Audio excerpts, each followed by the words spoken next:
কুসুমের উপরে লাগা সকল মিথ্যে অ্যালিগেশনস এবার খুঁচিয়ে দিল আয়ুষ। বন্ধুরা ভিডিওতে লাইক দিয়ে দেখতে থাকুন। যে মুহূর্তে কিনা আয়ুষের জ্ঞান ফিরে আসার কথা নার্স বাইরে এসে বলে, ঠিক সেই মুহূর্তে ওর গোটা পরিবার যখন আয়ুষের এক ঝলক দেখার জন্য আয়ুষের কেবিনে ছুটে যায়, ঠিক সেই সময় কুসুম যেতে নেওয়া মাত্রই যখন দেবলীনা বলতে থাকে যে তোমার এত বড় দুঃসাহস হয় কী করে বলো তো, আজকে যার কারণে কিনা আয়ুষ এরকম করে হসপিটালে বেডে শুয়েছে, যার কারণে কিনা আয়ুষকে এতটা অসুস্থতার মুখে পড়তে হয়েছে, সেই মানুষটা ভেতরে যাওয়ার সাহসটাই বা কী করে দেখায়, আমি তো সেটাই বুঝতে পারছি না। অন্যদিকে যখন ইন্দ্রাণী গাঙ্গুলি ভেতরে ছুটে যায় এবং গিয়ে যখন আয়ুষকে জড়িয়ে ধরে বলতে থাকে যে আয়ুষ তুমি এখন কেমন আছো, তুমি ঠিক আছো তো, প্রয়োজনে আমরা তোমাকে বাইরেও নিয়ে যেতে পারি তোমার ভালো ট্রিটমেন্টের জন্য। আয়ুষ তুমি শুধু একবার মুখ ফুটে বলো আয়ুষ, কেন তুমি এত বড় একটা ঝুঁকির মুখে পড়তে গেলে বলো তো, কী প্রয়োজন ছিল তোমার বলো তো? তুমি তো চাইলে পুলিশ ফোর্সকেও সঙ্গে করে নিয়ে যেতে পারতে, তারা হয়তো বা তাদের কাজটা করে দিত ভালো করে। তুমি এইসব কিছুর মধ্যে কোনো রকম কোনো পুলিশ ফোর্স ছাড়া, কোনো রকম কোনো হেল্প ছাড়া কেন গেলে কুসুমকে বাঁচাতে বলো তো?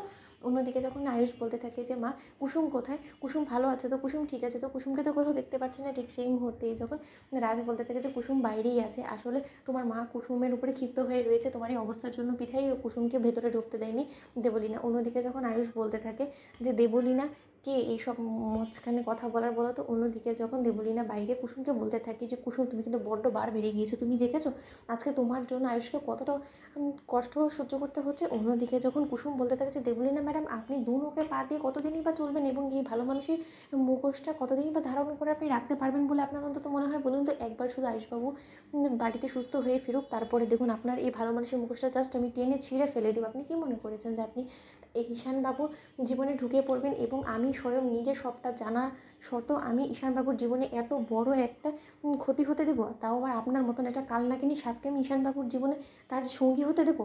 সেটা কোনোভাবেই না। আমি সম্পূর্ণটা সব কিছু বুঝতে পেরে গিয়েছি যে অজয়বাবুকে আমার পেছনে কে লাগিয়ে দিয়েছিল এবং অজয়বাবুকে এতগুলো টাকা কে দিয়েছিল আমাকে গুম করে ফেলার জন্য, এবং সেই সকল কথা অজয়বাবু নিজ মুখে আমার কাছে স্বীকারও করেছে।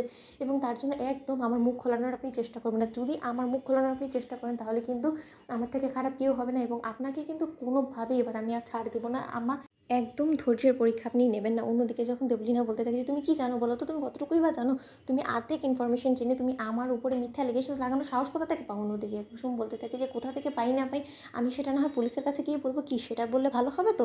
তাহলে কিন্তু এমনিতেই দেবীমা সবটা জানতে পেরে যাবে। অন্যদিকে যখন অবশেষে ঈশান বাইরে এসে বলতে থাকে যে কুসুম ভাইদা তোমাকে ডাকছে, ঠিক সেই মুহূর্তে ভেতরে যাওয়া মাত্রই যখন কুসুমকে দেখে আয়ুষ বলতে থাকে যে কুসুম তুমি কেমন আছো এবং আমাকে তুমি হসপিটালে বা কী করে নিয়ে এলে? ঠিক সেই সময় যখন ইন্দ্রাণী বলতে থাকে যে আয়ুষ এখন থাক না। অন্যদিকে আয়ুষ বলতে থাকে যে মা যে মেয়েটাকে কিনা তুমি এতটা দুঃসামারি অবস্থার জন্য আজকে সেই মেয়েটার জন্য তুমি তোমার ছেলেকে জীবিত অবস্থায় ফিরে পেয়েছো, কারণ তোমার ছেলে যখন কিনা রক্তাক্ত অবস্থায় মেঝেতে পড়েছিল না, তখন এই মেয়েটাই ছিল যে কিনা অটোতে করে আমাকে হসপিটালে নিয়ে এসেছে। তো বন্ধুরা লাইক এবং শেয়ার করে সাবস্ক্রাইব করুন।